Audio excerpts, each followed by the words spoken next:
پھر کلیسیا کے جنم کی عید ہم کہیں گے. ویسے عید پینتی کوست جو ہے وہ کہا جاتا ہے, تو عید پینتی کوست بھی چونکہ کہا جاتا ہے ہم کہہ سکتے ہیں, لیکن زیادہ جو ضروری ہے آپ اس کو اس طرح سمجھیں کہ یہ روح القدس کی عید ہے یا نزول روح القدس کی عید ہے, یا پھر ہم یہ کہیں گے کہ یہ کلیسیا کے آغاز کی عید ہے. آمین. پینتی کوست کا لفظ جو ہے وہ یہ ہر دفعہ میں بتاتا ہوں, یہ اس کا مطلب 50واں ہوتا ہے, یعنی 50واں دن, جو 49 دن کے بعد 50واں آتا ہے تو اس کو یہ کہا جاتا ہے. اور پھر یہ یہودیوں کی عید تھی. پینتی کوست کا لفظ صرف نئے عہد نامے میں آیا ہے, پرانے میں نہیں کہیں ہے. یہ صرف کہاں آیا ہے؟ نئے عہد نامے میں. پرانے عہد نامے میں جو وہ اس کو ہفتوں کی عید کہتے تھے, فرسٹ فروٹس کی عید کہتے تھے, پہلے پھلوں کی عید کہتے تھے, اور جو کہ عید فصح سے 49 دن کے بعد آتی تھی, یعنی 50ویں دن. تو یہ 50واں دن روح القدس کے جو نزول ہے اس دن ہوا. تو اس کو اس طرح سے ہم جو ہے وہ سمجھ سکتے ہیں, کیونکہ ہم عید پینتی کوست نہیں مناتے. عید پینتی کوست یہودی مناتے ہیں, ہم ہولی اسپرٹ کی عید, پاک روح کے نزول کی عید جو ہے وہ مناتے ہیں. آئیے پہلے ہم حوالہ ذرا پڑھیں, پھر اس کے بعد ہم جو ہے وہ اس پہ مزید بات کریں گے. کرنتھیوں کا پہلا خط اور اس کا 12واں باب اور اس کی 4 آیت سے. کرنتھیوں کا پہلا خط اور اس کا 12واں باب اور اس کی 4 آیت سے.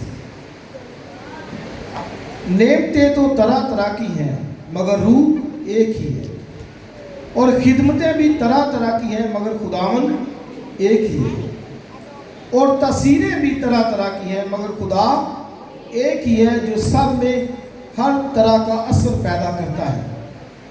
لیکن ہر شخص میں روح کا ظہور فائدہ پہنچانے کے لیے ہوتا ہے, کیونکہ ایک کو روح کے وسیلے سے حکمت کا کلام عنایت ہوتا ہے اور دوسرے کو اسی روح کی مرضی کے موافق علمیت کا کلام, کسی کو اسی روح سے ایمان اور کسی کو اسی ایک روح سے شفا دینے کی توفیق, کسی کو معجزوں کی قدرت, کسی کو نبوت, کسی کو روح کا امتیاز, کسی کو طرح طرح کی زبانیں اور کسی کو زبانوں کا ترجمہ کرنا. 11ویں آیت ذرا صاحب دیکھیں. لیکن یہ سب تاثیریں وہی ایک روح کرتا ہے اور جس کو جو چاہتا ہے بانٹتا ہے. آمین. خدا کی برکت اس کے کلام کے پڑھے اور سنے جانے پر.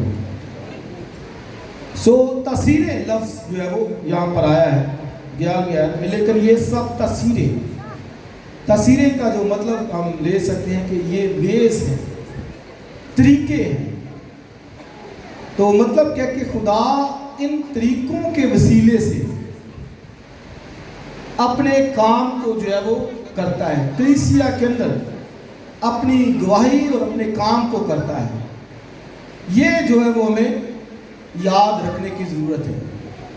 میں ایک چھوٹا سا آپ کے سامنے ایک ڈیمو پیش کرنا چاہتا ہوں, آپ اس کو غور سے دیکھیے گا. آپ ذرا بھائیو آپ کھڑے ہو جائیں صاحب.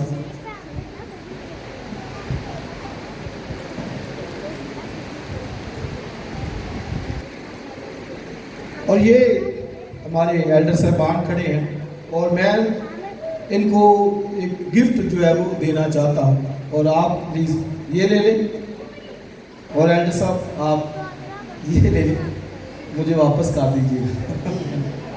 اور پاری صاحب آپ یہ لے لیں, یہ اب بیٹھ جائیے پلیز. میں یہاں سے آپ کو ایک بات سمجھانا چاہتا ہوں جو آپ نے پلے باندھ لینی ہے. مجھے اسی ویک میں اتفاق ہوا ہے کہ فیملی کے اندر میں تھا اور وزٹ پہ تھا, تو ادھر ایک مہمان بہن آئی ہوئی تھی. اور اس نے کہا کہ جس کے پاس غیر زبان نہیں ہے اس کے پاس پاک روح نہیں ہے. اور اس نے یہ لفظ کیا کہے کہ جس کے پاس غیر زبان نہیں ہے اس کے پاس پاک روح نہیں ہے, وہ پاک روح سے خالی ہے. یہاں سے میں آپ کو ایک بات سمجھانا چاہتا ہوں. ایک بات ہمیشہ یاد رکھیے. پہلی بات, پاک روح کیا ہے؟ سب بولے پاک روح کیا ہے؟ خدا ہے. پاک روح کیا ہے؟ خدا ہے. ہم خدائے ثالوث کی عبادت کرتے ہیں, خدا باپ, خدا بیٹا اور خدا روح القدس. اور تینوں ہی پرستش کے لائق ہیں. باپ بھی پرستش کے لائق ہے, بیٹا بھی اتنی پرستش کے لائق ہے, اور پاک روح بھی اتنی ہی پرستش کے لائق ہے. کسی ایک کا کم درجہ نہیں ہے. تینوں یکساں پرستش کے حامل ہیں. باپ بھی اتنی پرستش کا, بیٹا بھی اتنی پرستش کا, اور پاک روح بھی اتنی ہی پرستش کا حقدار ہے. اور ہم خدائے ثالوث کی بات جو ہے وہ کرتے ہیں.